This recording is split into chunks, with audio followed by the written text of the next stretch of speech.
Hola, vamos a iniciar una nueva clase de plan humanista para cuarto medio, trabajando ya con esta prueba de competencias lectoras, la de transición. ¿Qué vamos a hacer hoy día? Exactamente, vamos a comenzar a trabajar con el vocabulario contextual. Este va a ser nuestro tema. ¿Qué nos dice el Mineduc sobre el vocabulario contextual? Nos dice que es el sentido que adquieren las palabras seleccionadas en el contexto. Y aquí está lo importante y lo que tenemos que resaltar. Y es que ya no nos sirve solamente saber qué significa la palabra, sino que tenemos que saber contextualizar su significado a partir de una sustitución léxica, o sea, tenemos que cambiar esa palabra por otra palabra posible según el contexto y nos vuelve a aparecer el contexto. ¿Ya? Es importante tomar en cuenta el vocabulario contextual porque son 13 preguntas en total que van a aparecer en nuestra prueba. Estas preguntas no están aparte de la comprensión lectora, son parte de los textos. Generalmente son 2 o 3 preguntas de vocabulario por texto. ¿Cuál es la habilidad que se evalúa aquí? ¿Se acuerdan de nuestra pirámide en la que teníamos las habilidades inferiores hasta las habilidades superiores? Aquí se evalúan las habilidades que están al medio, de relacionar e interpretar. Y exactamente se evalúa inferir. ¿Por qué? Porque como nos están pidiendo el contexto, nosotros tenemos que sacar esta deducción a partir de la información que se nos da en el contexto de qué palabra es mejor para que yo pueda suplir el concepto. ¿Para qué nos sirve exactamente en la prueba? Primero, para conocer varias acepciones de una palabra. Las acepciones, recuerden que yo les había dicho, son los distintos significados que tiene una palabra. ¿Ya? Muchas veces, dependiendo del sentido con el que yo utilice la palabra y dependiendo del contexto en el que esté, o sea, la oración en la que esté, lo que el autor quiera expresar, se utiliza una distinta acepción.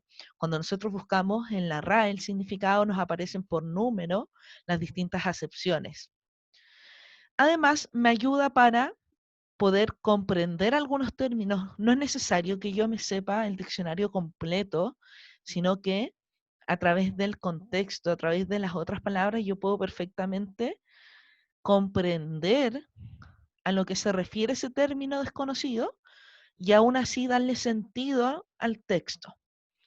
Y en el ítem de comprensión me ayuda a poder interpretar la información y a reflexionar en torno a lo leído. Si yo comprendo bien, puedo hacer una buena reflexión. Tenemos que saber que existe el sentido figurado y el sentido literal. Cuando nosotros estamos hablando o cuando nosotros estamos escribiendo o estamos leyendo, existe el sentido figurado y el literal.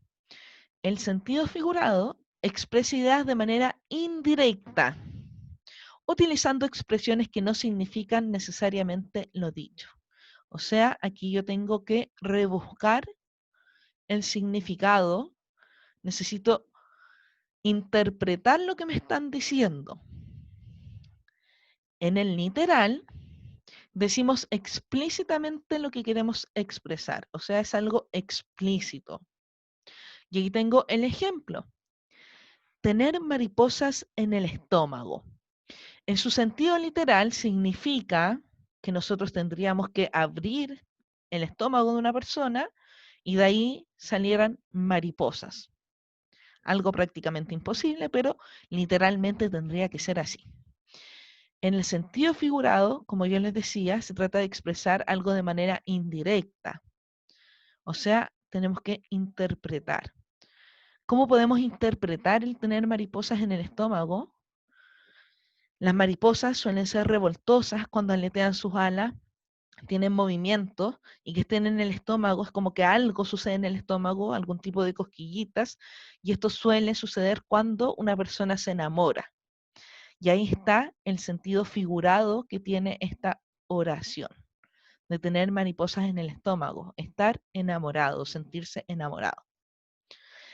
El sentido figurado y el literal están ampliamente relacionados con la denotación y la connotación. La denotación es la relación directa entre la palabra y lo que se refiere. Ya es el significado de diccionario. Denotación, diccionario. Empiezan los dos con D. Y está ampliamente relacionado con lo literal. Recuerden que una palabra puede tener distintas acepciones, sin embargo, sigue siendo una relación directa la que se presenta aquí en los ejemplos. Mango, una de sus acepciones es la fruta y otra es el mango del sartén, de la herramienta para cocinar. Tenemos el otro ejemplo que es café. Una de sus acepciones es el bebestible, otro es el color y otro podría ser el grano de café con el que se produce el bebestible. ¿Ya?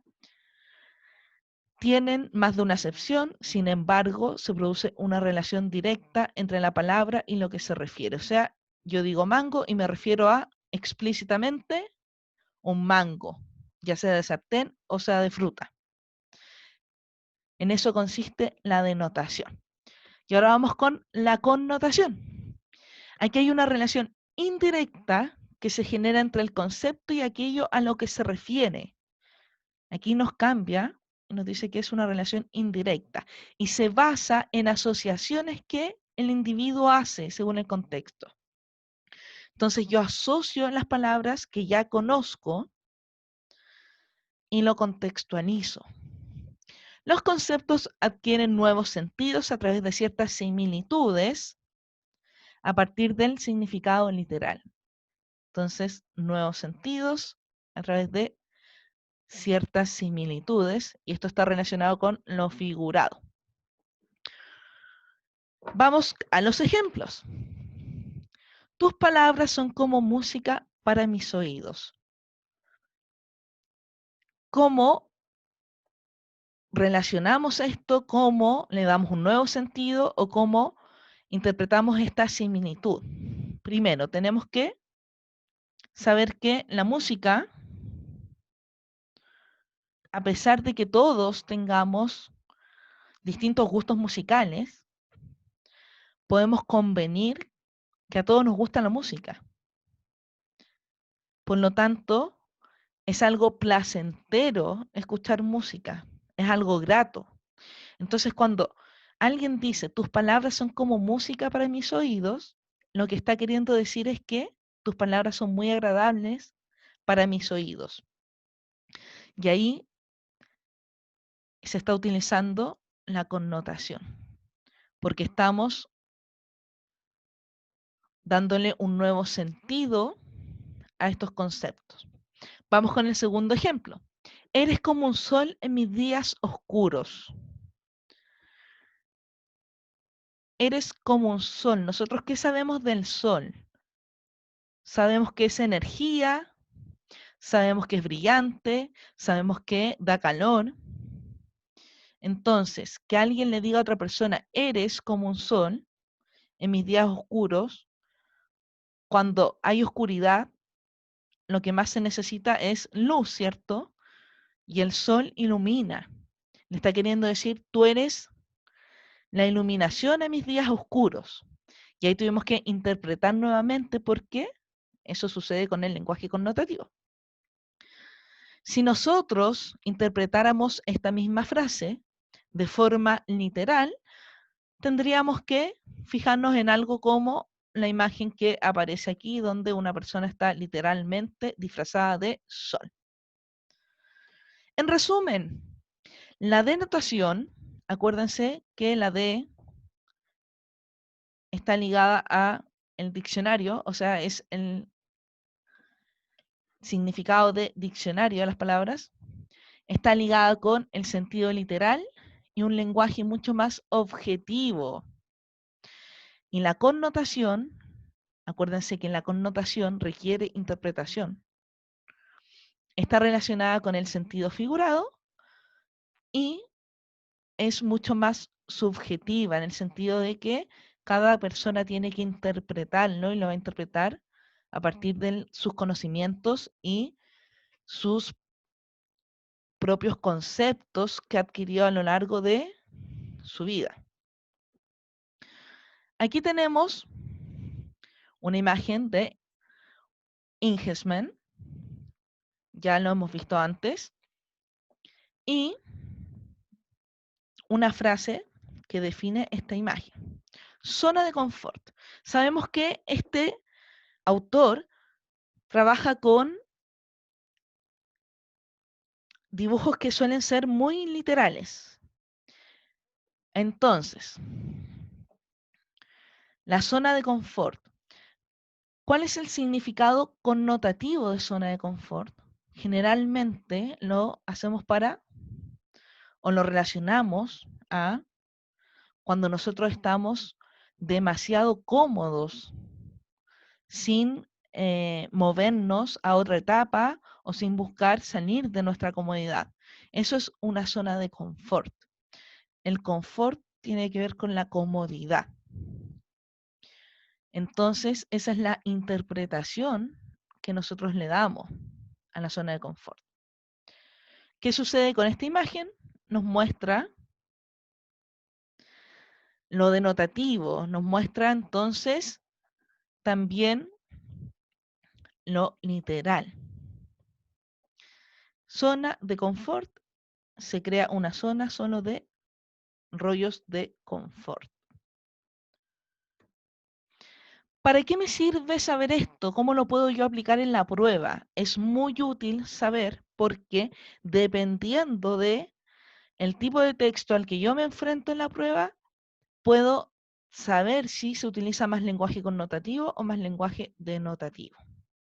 Entonces, cuando a mí se me presenta un texto literario, ya sean narraciones, acuérdense que ahí entran todo lo que tiene que ver con cuentos, microcuentos, extractos de novelas, leyendas, etcétera. Una obra dramática, cuando yo veo diálogo, y también aquí debería entrar género lírico en los poemas, las canciones, pero en esta prueba no se aplican. Estamos hablando de que podemos encontrarnos con mucho más lenguaje connotativo. ¿Y para qué me va a servir a mí saber que me puedo encontrar con más lenguaje connotativo? Para darme cuenta que es posible que cuando a mí me pidan vocabulario contextual, cambiar una palabra por otra, yo antes tenga que interpretar el contexto en el que está inserta esa palabra y ahí recién, cuando ya le haya dado el sentido, buscar el reemplazo.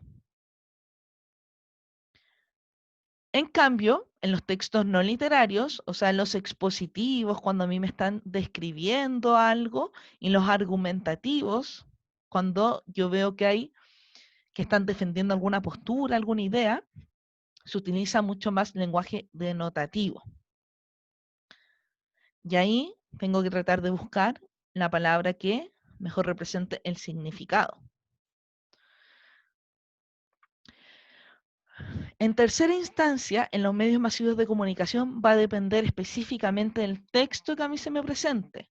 Si yo estoy frente a una noticia o frente a un reportaje, es más posible que esté frente al lenguaje denotativo. Si yo estoy frente a una publicidad, es posible que haya lenguaje connotativo.